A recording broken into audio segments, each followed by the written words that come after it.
Now,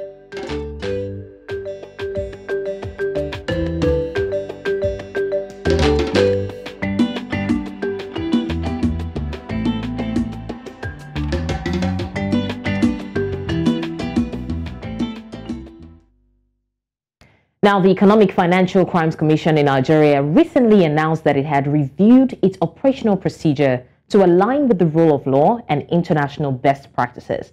Now, in line with the newly revised procedures on arrest and bail of suspects by the Economic and Financial Crimes Commission, the executive chairman of the commission, Mr. Ola Olukoyede, has directed that sting operations at nighttime be stopped in all the commands of the EFCC, and this was disclosed by the EFCC spokesperson, Dele Oyewale. The agency had, in an earlier statement on Wednesday, announced the arrest of 69 suspects at Oduduwa Estate, Ile-Ife, based on actionable intelligence on their suspected involvement in fraudulent internet-related activities, according to them. The arrest sparked online protests on social media platforms by users who believed that the action of the EFCC operatives was unnecessary and baseless. Now, using the hashtag #FreeOAUStudents on X, formerly Twitter, online protesters called for the release of the suspect. Well, joining us now to have this conversation, I'm being joined by two amazing gentlemen and one lady, Abbas Akinremi, the president, Great Ife Students Union. Thank you so much, Abbas, for joining us.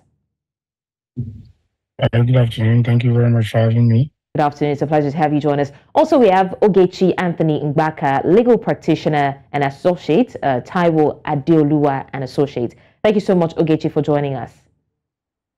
Thank you for having me. It's my pleasure.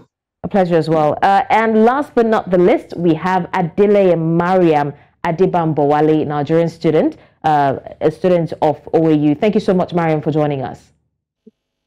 Thank you so much for having me. All right, Mariam, I'm going to start with you. You are in the school and you know what's happening there. So what is the mood like regarding the arrest and the release of these 69 students who were suspected of fraudulent activities? According to the students, some of them, a lot of them say that these arrests was baseless and they were just harassed, arrested and locked up. What is the mood like in the school right now? Actually, a lot of students are still yet to be fine with the fact that they could just come around the school area at that time to just arrest students. And not only did they arrest them, they were clipped and forcing them to enter the bus. So a lot of students are still yet to recover from the fact that they can just come around the school areas like that and treat students in such manner. So does this mean that they have kind of instilled fear on the students of the school? Actually, for a fact, I would say that should be yes, not totally yes, because definitely not everyone would have the mind to bear such. And for those that are still yet to recover from the idea of seeing their friends in such videos, are still yet to recover. All right. I think we're having issues with Mariam's network. But in the meantime, Abbas, what do you make of the arrest of the 69 students in a sting operation at night? All right, thank you very much. Once again, good afternoon. And to the other speakers that has been invited to this program, I say good afternoon. My name is Abbas Akinremi, the Student Union President of Fafanua University, also known as Great Ife Student Union. So yeah,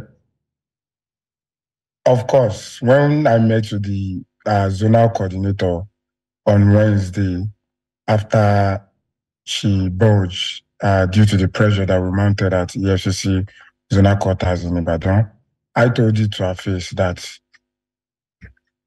because she claims that our officers are professionals, are trained and all of that. And I told her categorically to her face that the process, the procedure that they went by to abduct students, I wouldn't use the word arrest, to abduct students does not speak professionalism, does not speak that officers are trained. So I will reiterate it and I will always say it again that abducting students in the middle of the night in their comfort is totally wrong and unreasonable for a commission that portrays herself as being trained and professional. So on that note, I would say that we are still saying that the activities of the men in uniform from the EFCC on Wednesday is a total condemnable one and a very, very unreasonable and illegal action. Thank you. Ogechi, what do you make of this whole process from the arrest of the 69 students to the new directive that has been issued to put an end to the operation? Yeah, I believe if great if a student, the students in Fafanua University, if we didn't unite, to go out in our numbers, to mount pressure on the zonal headquarters in Ibadan on Wednesday, I would say categorically that the chairman of the EFCC wouldn't have made such statements, banning sting operations, moving forward. And I would always say, Abbas, thank you so much for that. Ogechi, over to you. What do you think about the entire process? Okay, thank you once again for having me on the program. Well, speaking from my perspective as a lawyer, there are several legal issues arising from the conduct of officials of the EFCC. And first of all, I want to commend the students' body for their prompt action in protesting and demanding for the release of the students arrested. That is a commendable one by the students. And speaking on the subject, we can look at it from several angles, constitutional angle, and on the basis of rule of law, we find that the EFCC operatives did not do what is right legally. The fact that the arrest was conducted at night is enough indictment. And speaking further on that, the law says that a person who is suspected of an offense is presumed innocent until proven guilty. So it is the duty and responsibility of law enforcement agencies, the EFCC inclusive, to conduct investigations and be sure that a person committed an offense and then arrest the person and charge the individual to court. That is why the constitution says that when you arrest someone, the person has to be charged to court within 48 hours. It presumes that you have conducted your interview, your investigation, such that when the person is arrested, the person is not kept detained. Now, when you look at what played out at OAU, that was a mass arrest, and you find out that most of the victims of the arrest are actually innocent by the time the investigation is fully conducted. It was just go in, grab anyone you find, and that is a wrong approach to fighting crime. We understand that they are trying to perform their responsibility, their duty, but the approach is totally wrong, and personally condemn it, and legally speaking, that wasn't right. It does not align with the rule of law. It does not align with what the law says as to how EFCC is to perform its responsibility. So there are a lot of legal issues surrounding this, and however one looks at it, EFCC has there's so much to be done. Not only the EFCC, our law enforcement agencies generally, we have a lot to do. You know, this issue is one that has attracted a lot of attention as well as criticism of the operatives of the EFCC. Anyways, before we continue the conversation, please still stay with us, my guest. Before we continue the conversation, I want to take a look at Twitter to see what tweets are saying about this recent development and what they think of it. Then we'll come back to have the conversation. Now, someone says, those 69 OAU students that EFCC published their names will have serious might issues. Working in a bank, working in any fintech company, traveling to the UK, the US, or Canada, the streets will forget they're innocent and SEO will remember them as fraudsters. Well, I'm going to put an asterisk to that. I'm going to come back to ask you about that, Ogechi, since you are the legal practitioner. Now, Rino Douala says EFCC must be mandated to scrub those students' names from the internet. Same thing, as they were so quick to publish it. It must be made mandatory, even if we have to go to court for it. We cannot keep existing as if we are in an asylum. We can't keep destroying the lives of our young people. Now, he says Nigeria is a funny country. A minister is discussing the future of AI in the country, while EFCC is arresting the youths for owning laptops and exotic cars. Lola Okunri says, imagine employers searching your name on Google and it's showing you were arrested one time by EFCC for fraud. Something you didn't do. EFCC is denting those students' images and we all need to fight it. We can't continue in this tyranny. Femi says, 5 years ago, I was celebrated by the EFCC for my work in tech. Today, the same EFCC are labeling my colleagues as fraudsters from the same university. Or very spot-on observations that these people have raised. I'm going to come to you, Ogechi, like I said, regarding the issue of SEO and putting their names online. But in the meantime, Mariam, was there any activity in the school that triggered this sting operations? Because a lot of students said that it was baseless, like we mentioned earlier, but they also said that the operatives now said that it was based on actionable intelligence on their suspected involvement in fraudulent internet-related activities. So was there anything that happened in school before then, prior to that, that made them arrest 69 students? Okay, thank you for having me. I think the network was bad the other time. Once again, I am Adeleye Mariam Adebambowale. Also, I would like to say that there was no program, there was no activity on campus that could have showed that could have showed that these students are living lavishly, that could have warranted such arrest. And also, if they had informants on those kind of students, they will actually go to those students to arrest them, not a mass arrest, not a raid that they went them 2 a.m. in the midnight. If they were going to go by the actionable intelligence, they should be able to go at the right time, let's say during the day, or afternoon, evening, morning, where everyone will see that, okay, these students are actually fraudsters. Or when they get to court, they will be able to defend themselves. But raiding a student or area 2 a.m. in the midnight and saying because you had an actionable intelligence, and at the end of the day, 58 students are released and they are innocent.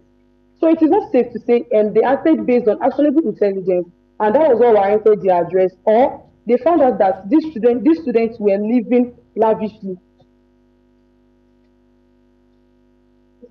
Mariam, do we still have you? Okay, yes. Thank you for that, Mariam. Thanks a lot. Now, coming to you, Ogechi, regarding the tweets that we just read, a lot of people were hammering on the fact that these people, the operatives, were quick to upload their names on social media, something that might not be forgotten in a hurry. Now, we've seen the actions taken very swiftly. You went there, you had your sting operation, you uploaded their names immediately. That was very quick. But we're not seeing them being quick to release these people. That's another angle. But then talking about profiling, this is the same thing that we have that led to the End SARS protest of 2020, where people see young men, young women in exotic cars having phones that they probably think that they shouldn't be able to afford, and then they just label them, fraudsters. One of the tweets that we just read said some years ago he was being celebrated for his role in tech, and now his colleagues are being branded fraudsters. I think let's look at the legal perspective of this. I may not be a legal expert, but I know that this is in some way or a whole lot of ways infringing on their rights, because we all know that you're innocent until you're proven guilty. But the way they were so quick to upload their names as though they were all guilty of a crime that was not investigated, isn't there a legal move that can be made? Okay, yes, thank you very much. Unfortunately, the issues that led to the End SARS protests in 2020 are still very much with us.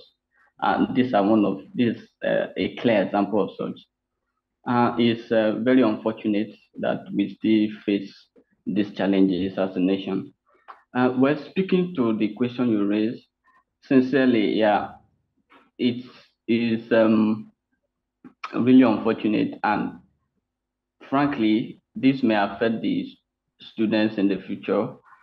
However, there is a legal remedy that may be applied for the students who were unlawfully arrested. They can bring an action against EFCC with the sole aim, basically, of having their name cleared, because frankly speaking, this will continue to haunt them for a long time. And I would suggest that an action, legal action, can be taken against the EFCC by the affected students, and with the sole aim, I repeat, to clear your name. You see, the Bible even said that integrity is very important. So anything that will be a dent in one's image, one has to protect himself. And they can bring an action against the EFCC, and hopefully they can get a remedy from the court, and that will help. It's really unfortunate that we have to be going through this in this country, despite efforts that have been made to curb the prevalence of these issues. And the fact that students go with laptop, the issue of profiling, youth profiling, is a very serious menace that we are being faced with currently. We're talking about, this is the 21st century, and IT is the way forward. And the youth are going in. They want to take advantage of the times, and they need smart gadgets for this. They need their laptop, they need their phone for these activities. And calling someone a Yahoo boy because he has a laptop, I mean, that is completely unacceptable.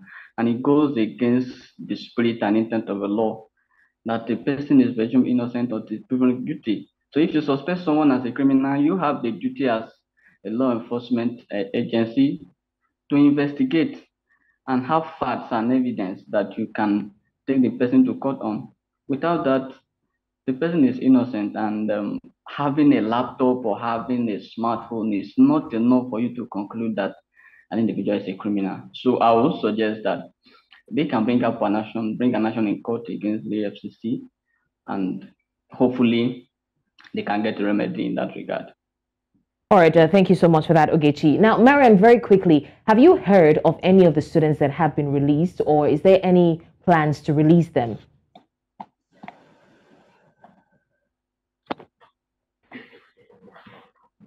Mariam? Mariam, can you hear me? Can you hear me properly? Yes, I can hear you. Go ahead, please. We've only heard about the release of 58 students, and we are yet to hear about the remaining of them. So I think the student union authorities are still working on getting the remaining students released. Okay. All right, thanks for that, Mariam. Now, before we continue the conversation, let's take a look at what people are saying about it. Let's go into the streets and hear people's thoughts regarding this.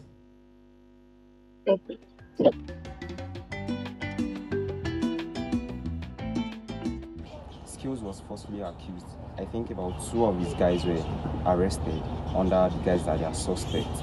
Now, 69 students of Fafanua University, in which one of my classmates is part of them, were also arrested. In the end, about 58 of them or 57 have been released by now.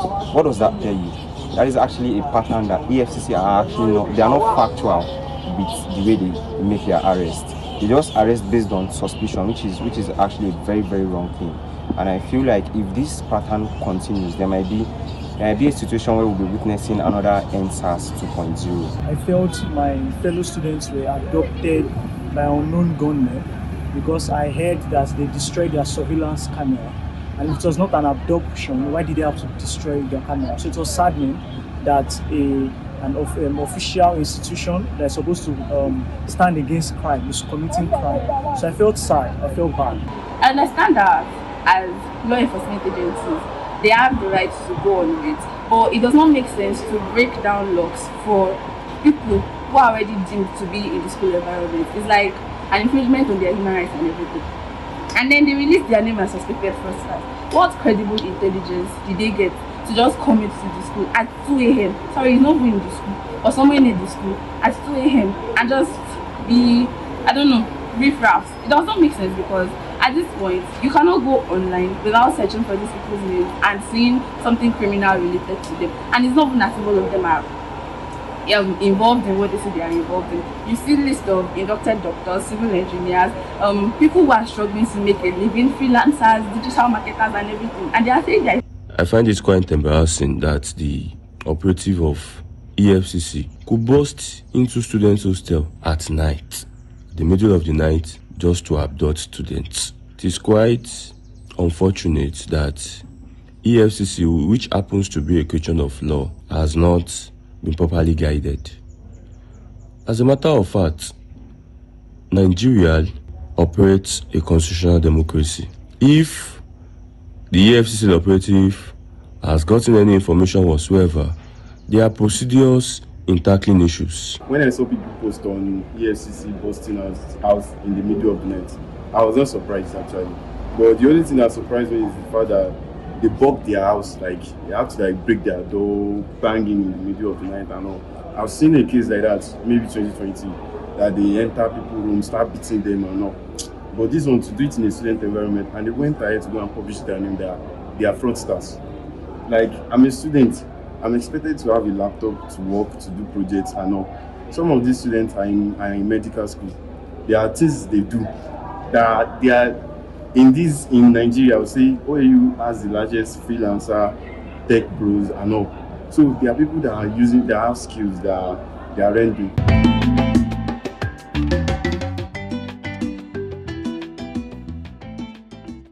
Well, those were the opinions of the youth across the continent. I still have my guests with me, Mariam, Abbas, and Ogechi. Abbas, coming to you. We've heard that they said they want to put an end to sting operations at night. But is that the main issue, though? Because a lot of people seem to be complaining about how they operate generally than how they operate at night. So will putting a stop to the sting operations at night prevent people from being harassed, arrested unlawfully, or detained unlawfully? Abbas.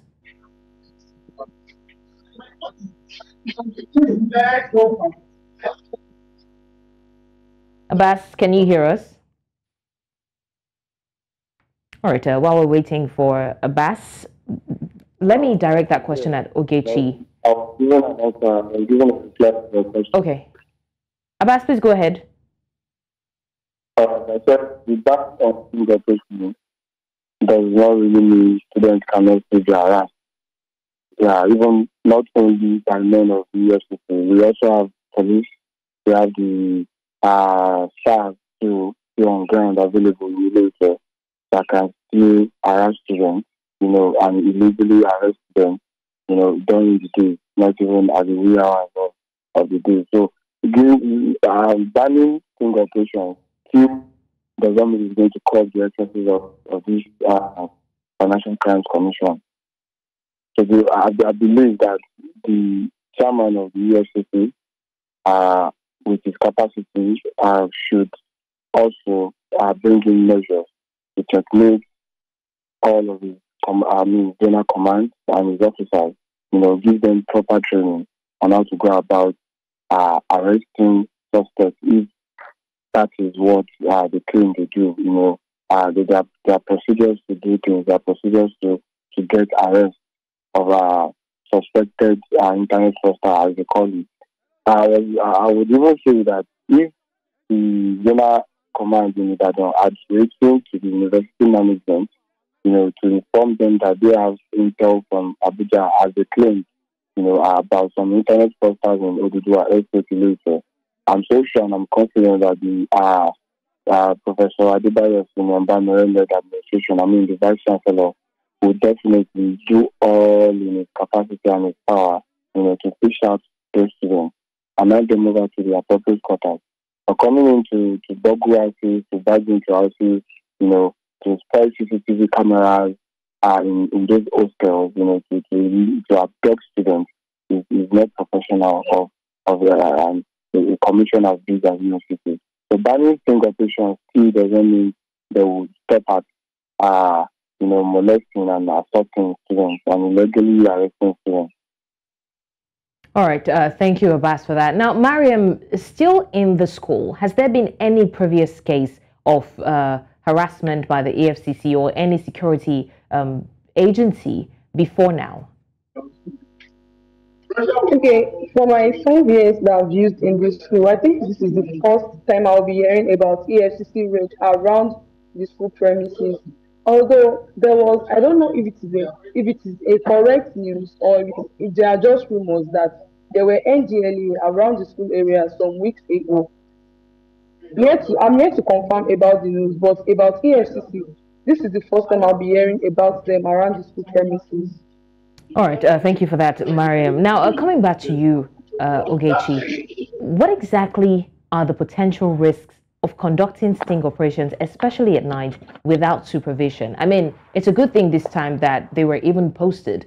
Sometimes people don't even know that these things are happening, and then there's a wrongful detention, and students are spending nights, in prison. So, what are the risks associated with this?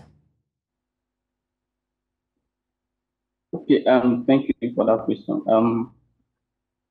The risks associated with such operation, like you mentioned earlier, can lead to unlawful detention, which is the most prevalent, and there are issues of someone might die in the process. Imagine being at home at night, enjoying your sleep. There are people who have who suffer panic attack. You don't just barge into people's residences at night and just take them away, destroy their properties in the process. People can suffer panic attack in the process, and this might even lead to death, right? This might lead to death, and above all, there's been a serious infringement on the rights of these individuals. The law stipulates procedures for arrest. There's a procedure. You are not to use force while carrying out the arrest, except the person being arrested resists arrest. And there is nothing to show that these individuals resisted arrest to warrant the use of force. That is one. And secondly, the timing.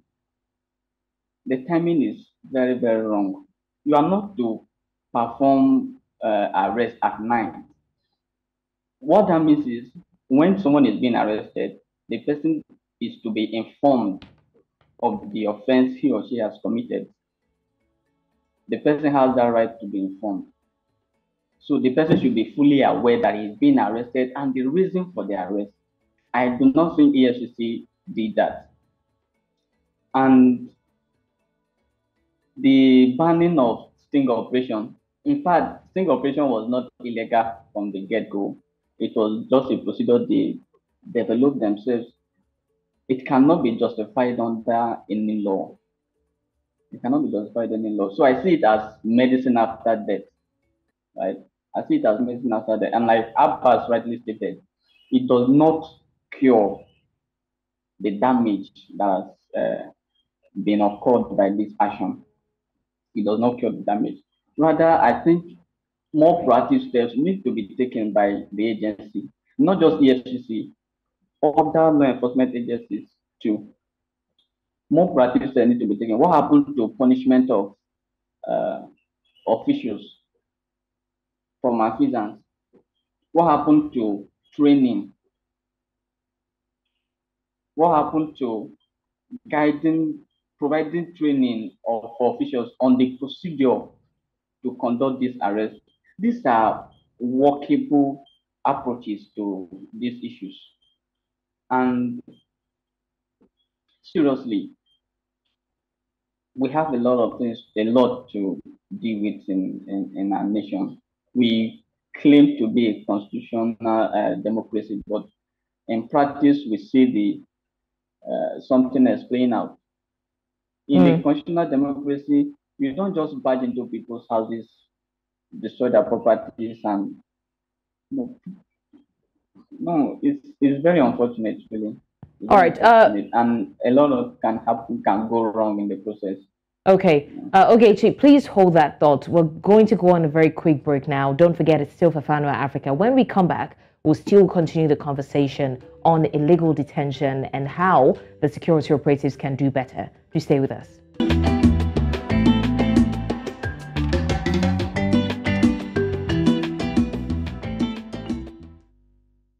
Thanks for staying with us on the program. You're still watching Fafanua Africa, and we have been talking about the recent ban imposed on sting operations, especially at night. And this follows the arrest of about 69 students of the Obafemi Awolowo University off campus who were alleged to have been involved in fraudulent activities. Now, we do hear that 58 of them have been released and the remaining 9 are being processed and investigated. But we have been talking about the detriments and the risks associated with sting operations and being so quick to upload the names of these people, even without proper investigation online. I still have my guests with me, Mariam, Abbas, and of course, Ogechi.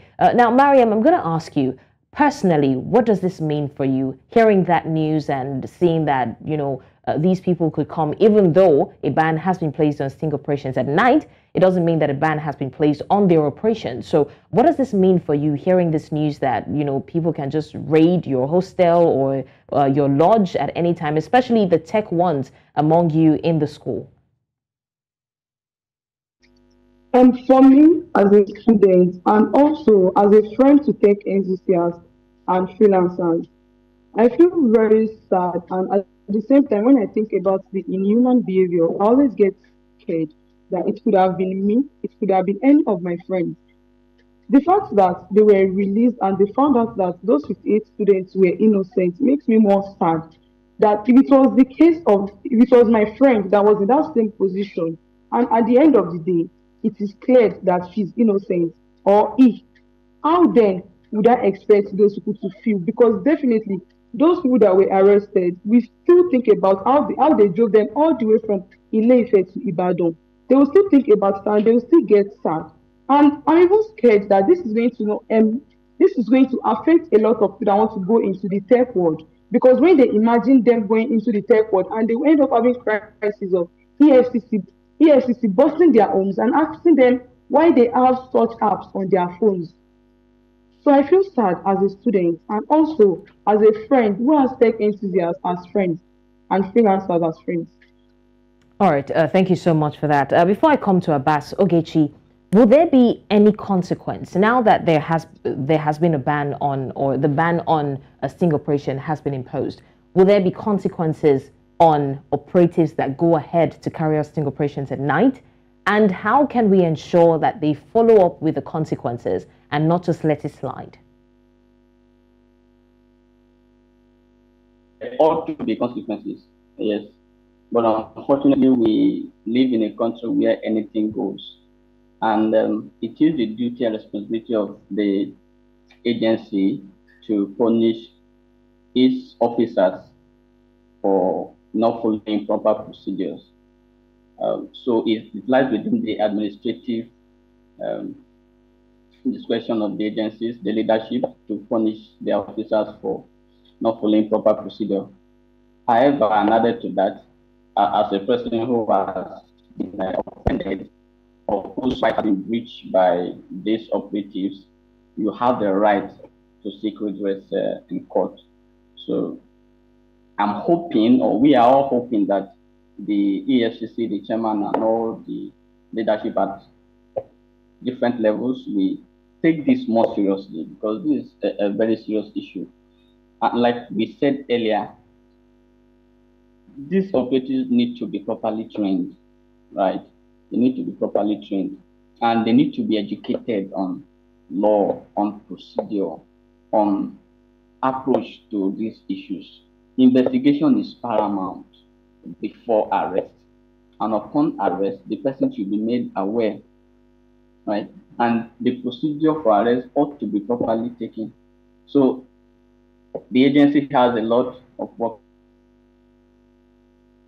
in its operatives, and for persons who have been whose rights have been infringed upon, they also have rights in law to seek redress in court. And we are hoping, because like I said earlier, this is a country where anything goes. Hardly anything can come out of this, but we are hoping and praying that they would do better. Yes. Okay, thank you for that, Ogechi. Now, back to you, Abbas, as the president of the Students' Union. I mean, there's no doubt that there's still some students in the school who once a while engage in these activities that they're being accused of.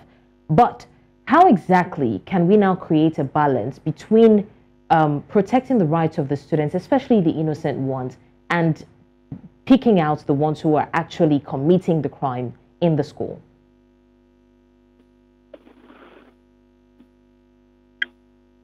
Thank you very much for that question. Regarding for those that were released after screening them, after ascertaining that they are not guilty, we are already taking steps.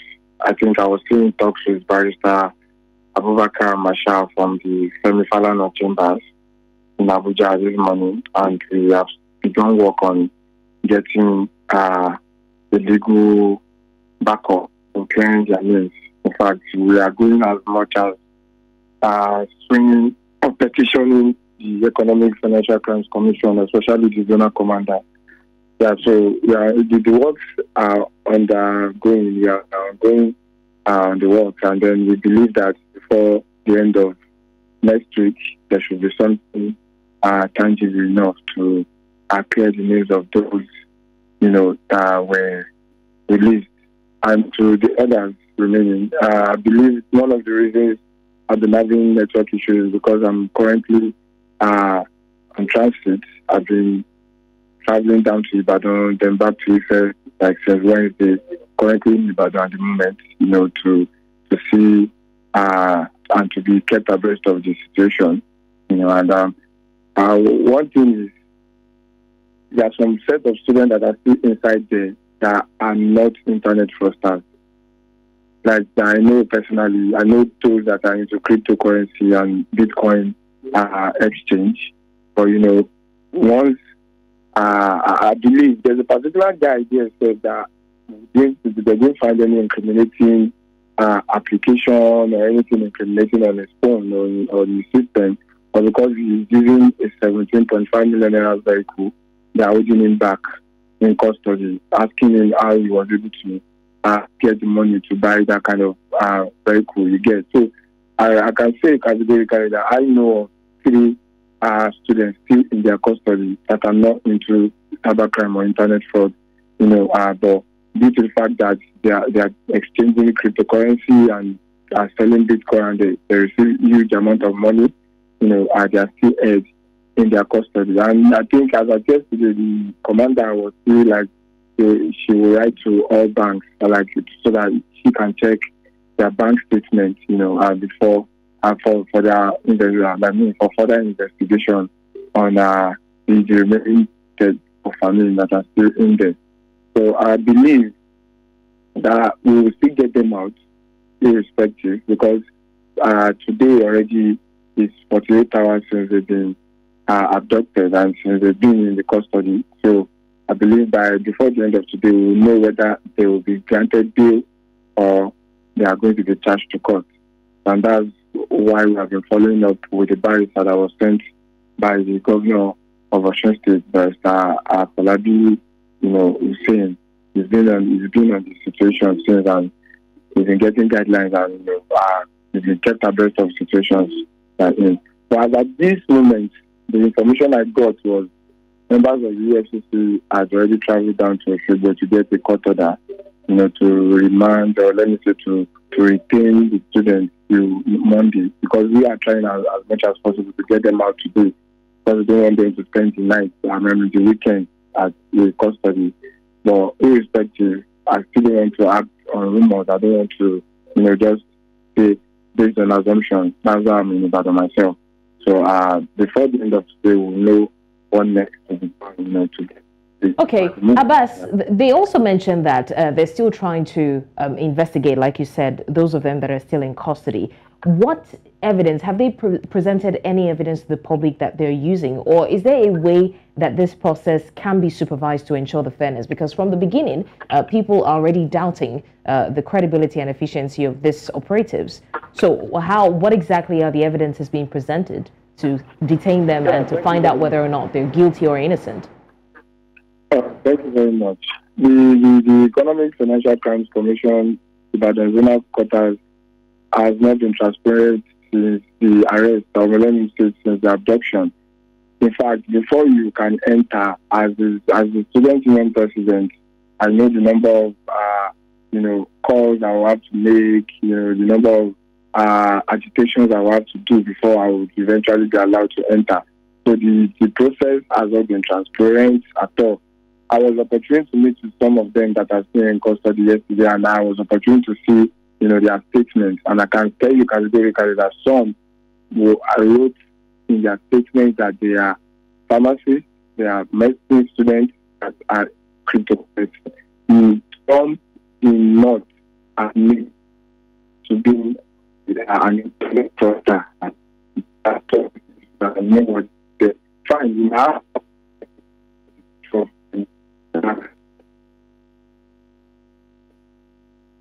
Okay, unfortunately we lost him there, but hopefully we can get him back to continue what he was saying. Mariam, very quickly, we understand that when this happened, students were agitated, as it should be, but did this affect any school activity? And if it did, have things returned to normalcy after most of the students got released? Okay, most of us got to hear about the news of the arrest in the morning. So some people followed the students' unions to Ibadan, while some people waited at school to protest at school. And also, some classes held on that day, while some did not hold. Some lecturers claimed that they were not aware of the issue. So subsequently, most classes were cancelled. And since their release of 58 students, and people are still hoping that the 11 students are released while some lecturers are going on. Activities in schools are back to normal, at least 90% back to normal, while some classes did not hold. All right. Thank you so much for that, Mariam. Also, Ogechi, what exactly would you say the steps to be taken from here will be? I mean, it goes beyond just putting a ban on sting operations at night. What other steps can be taken to prevent such unlawful detaining, unlawful arrest, and harassment going forward? Thank you very much. Like we said earlier, putting a ban to sting operation is not enough. More proactive steps needs to be taken by the leadership of the law enforcement agencies. And this called for all hands to be on deck, the National Assembly, the presidency, and even the courts. This is an issue that affects all of us. And speaking as a legal practitioner, there are many issues, legal issues that this raises, and I would suggest that more proactive steps are taken by the leadership to train and retrain, and we repeat again, we train these officials on proper procedures to adopt in handling arrests and carrying out their duties and operations. And before you arrest someone, you have to have evidence. Like what Abbas said, it is clear that they have nothing to show as evidence against these students that were arrested. That should not be the case. Right. That shouldn't be the case. So if you are arresting them, it means that you carried out enough investigation, and you have evidence enough upon which you can take them to court. All right. I also want to. Oh, apologies for that, Ogechi. Because of our time, I'm so sorry. But thank you so much for the suggestions so far. And hopefully the operatives and security personnel can do better going forward. I want to say a big thank you to my guests, Abbas Akinremi in absentia, President, Great Ife Students Union. Thank you, Ogechi Anthony Ngbaka, legal practitioner in Lagos. And thank you so much, Adeleye Mariam Adebambowale, student of OAU. Thank you for giving us insights into what's happening in the school as well. Thank you, gentlemen and lady, for joining me on the show. It's my pleasure. Thank you.